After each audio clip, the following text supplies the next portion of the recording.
अब देखते हैं बेटा, टॉर्क के बारे में समझते हैं। Torque, rotational effect of force, rotational effect of force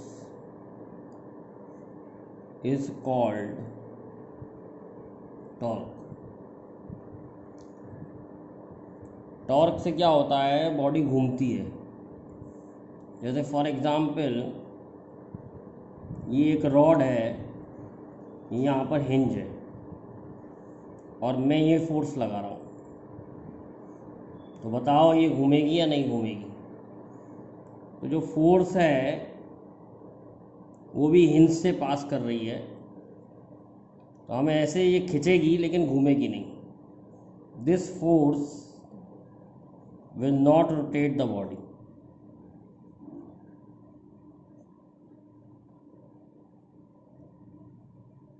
इसका मतलब फोर्स से नहीं घूमती है बॉडी। अब दूसरा केस देखते हैं। सपोज यहाँ हिंज है और मैं ऐसे फोर्स लगा रहा हूँ एट एन एंगल थीटा। तब इस फोर्स के मैंने कंपोनेंट कर लिए एफ कॉस थीटा और एफ साइन थीटा। इस पॉइंट की डिस्टेंस आर है, जिस पॉइंट पे फोर्स लग रही है और जिस पॉइंट पे बॉडी घूम रही है उसकी डिस्टेंस आर है। तो इससे हमें पता लग रहा है, देखो एफ कॉस थीटा तो पहले वाली सिचुएशन हो गई, तो एफ कॉस थीटा से तो घूमेगा नहीं। तो घुमाने वाला कंपोनेंट कौन सा है फोर्स का, F sine theta. F sine theta घुमाने वाला कंपोनेंट है। टॉर्क को कहते हैं F sine theta into distance. और इसको मैं अगर क्रॉस प्रोडक्ट की सहायता से लिखूं तो टॉर्क हो जाएगा आर क्रॉस एफ। अब बताइए ये किधर घूमेगी, ये घूमेगी एंटी क्लॉकवाइज। तो आर इधर है और एफ इधर है, ये एफ है और ये आर है। तो अगर मैं आर क्रॉस एफ करूँगा, आर क्रॉस एफ करूँगा तो ये एंटी क्लॉकवाइज घूमेगी, यानी टॉर्क की वैल्यू ऊपर आएगी। तो anti clockwise torque is considered positive. Anti clockwise torque, anti clockwise torque is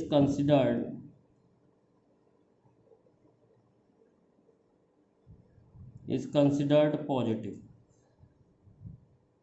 anti clockwise torque को पॉजिटिव लेते हैं and clockwise torque is considered negative.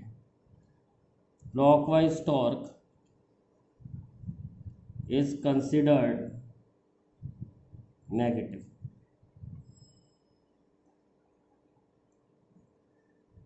तो टॉर्क को निकालने के लिए हम तीन तरीके से याद कर सकते हैं। या तो हम याद कर लें torque is equal to R F sine theta. Theta angle है आर और एफ के बीच का। या हम याद कर लें फोर्स इनटू परपेंडिकुलर डिस्टेंस। और जैसे इस केस में देखा था परपेंडिकुलर फोर्स इनटू डिस्टेंस। तीन फार्मूले से हम टॉर्क निकाल सकते हैं। या तो टॉर्क का फार्मूला लगा दीजिए आर एफ साइन थीटा, या force into perpendicular distance. Perpendicular distance क्यों कह रहा हूँ, क्योंकि ये परपेंडिकुलर डिस्टेंस होगा और ये आर साइन थीटा होगा, ये आर साइन थीटा होगा। तो हम फोर्स इनटू परपेंडिकुलर डिस्टेंस भी कर सकते हैं या परपेंडिकुलर फोर्स इनटू डिस्टेंस भी कर सकते हैं। तो तीन तरीके से हम टॉर्क निकाल सकते हैं। एक छोटा सा एग्जाम्पल देखते हैं तो समझ में आएगा।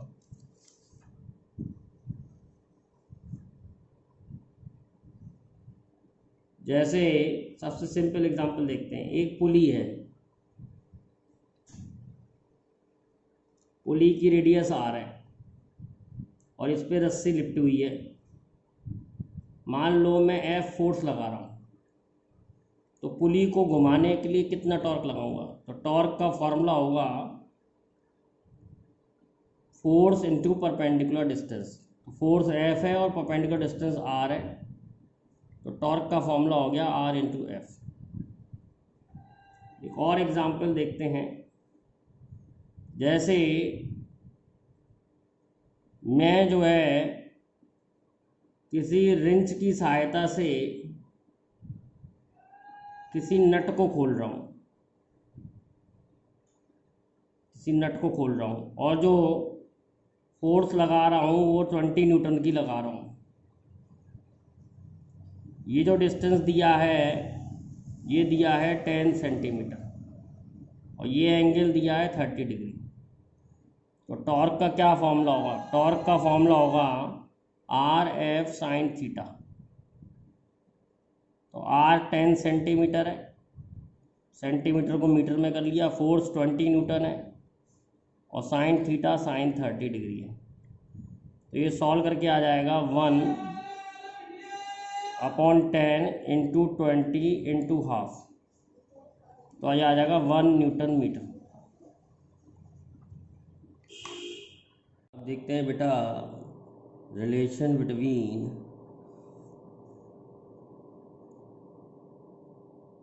Linear and angular acceleration.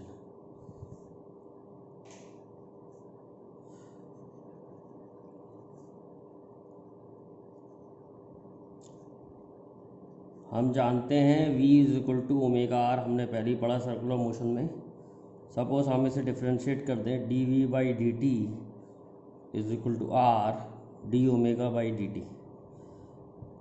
तो d by d t tangential acceleration है और r d omega by d t alpha है। तो टेंजेंशियल एक्सेलरेशन जो होता है वो आर एल्फा होता है। नेक्स्ट देखते हैं relation between torque end moment of inertia. Torque और मोमेंट ऑफ इनर्शिया में क्या रिलेशन होती है?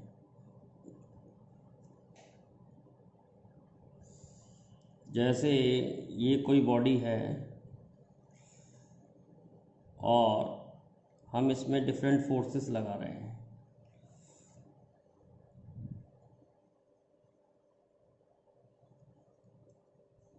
तो हमने पढ़ा है टॉर्क जो होता है वो होता है are cross F.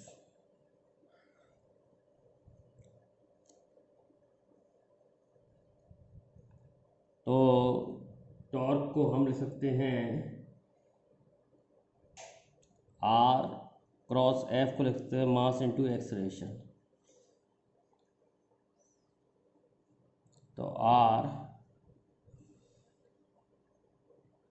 Into M और ए को लिख सकते हैं आर एल्फा। टॉर्क जो होता है वो हो गया एम आर स्क्वायर एल्फा। अब ये एक पार्टिकल पर है, अगर हम बहुत सारे पार्टिकल का टोटल टॉर्क निकालें तो m1 r1 square alpha plus m2 r2 square alpha plus mn rn square alpha dot dot dot. तो एल्फा बाहर आ जाएगा, m1 r1 square m2 r2 square mn rn square. Torque का formula आ जाएगा आई alpha, जिसमें आई जो है वो मोमेंट ऑफ इनर्शिया है, आई है moment of inertia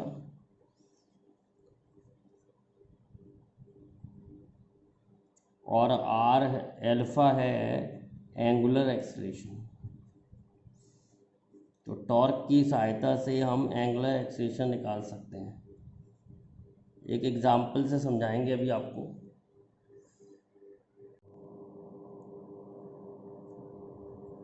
A solid wheel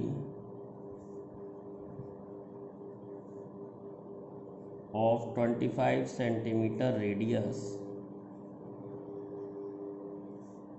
and mass 5000 gram is free to rotate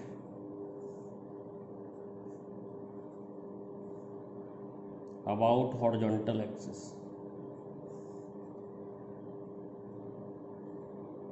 About horizontal axis. A string which is bound on wheel is pulled by a force of 5 Newton, by a force of 2 Newton for 5 seconds. Calculate angular velocity. Calculate angular velocity of wheel after 5 seconds. तो सबसे पहले एक wheel है, wheel को हम 2 Newton की force से ऐसे खींच रहे हैं, 5 सेकंड तक खींचा है, तो कितनी एंगुलर वेलोसिटी हो जाएगी? सबसे पहले हम निकालेंगे टॉर्क। तो टॉर्क होता है आई एल्फा। टॉर्क का फॉर्मूला एक और होता है फोर्स इनटू परपेंडिकुलर डिस्टेंस। तो फोर्स यहाँ पर 2 न्यूटन है और परपेंडिकुलर डिस्टेंस ये रेडियस है 25 सेंटीमीटर। तो टॉर्क हो गया 0.5 न्यूटन मीटर। अब मोमेंट ऑफ इनर्शिया, क्योंकि व्हील है तो डिस्क मानेंगे इसे mr²/2। m 5 किलोग्राम है, r 2500 का स्क्वायर अपॉन 2। तो मोमेंट ऑफ इनर्शिया आ रहा है सॉल्व करके 5/32 आ जाएगा किलोग्राम मीटर स्क्वायर। अब टॉर्क बराबर पड़ा है आई एल्फा। टॉर्क की वैल्यू है 0.5, आई की वैल्यू है 5/32, तो एल्फा आ जाएगा 3.2 रेडियन पर सेकंड स्क्वायर। अब हमें मालूम है कुछ देर के बाद एंगुलर वेलोसिटी निकालने के लिए ओमेगा बराबर omega naught plus alpha T. तो ओमेगा हमें निकालना है, ओमेगा नॉट 0 है, अल्फा 3.2 है, इंटू 5 सेकेंड्स के लिए हमने किया है। तो ओमेगा की वैल्यू आ जाएगी 16 रेडियन पर second.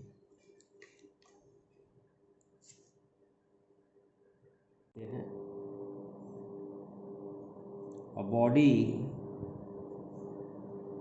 whose moment of inertia is 3 kilogram meter square is at rest. It is rotated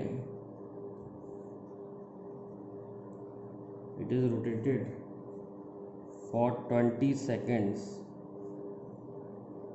with moment of force 6 Newton meter. Find angular displacement of body. Calculate work done. तो moment of inertia की value दी है 3, torque को moment of force भी बोलते हैं 6। तो torque बराबर आई alpha. तो टॉर्क 6 है, आई 3 है और एल्फा, तो एल्फा की वैल्यू आ गई 2 रेडियन पर सेकंड स्क्वायर। अब इस एल्फा से घूमेगा तो एंगुलर डिस्प्लेसमेंट हो जाएगा omega naught T plus half alpha T square. तो थीटा हो जाएगा ओमेगा नॉट 0 है, हाफ अल्फ़ा की वैल्यू 2 है और टाइम की वैल्यू 20 है। तो ये आ जाएगा सॉल्व करके 400 रेडियन। अब जिस तरीके से वर्क का फॉर्मूला फोर्स इनटू डिस्प्लेसमेंट होता है, फोर्स इनटू डिस्प्लेसमेंट, इसी तरीके से वर्क का फॉर्मूला एक और होता है रोटेशन में, टॉ थीटा। तो टॉ है 6 और थीटा है 400, तो ये आ जाएगा 2400 जूल।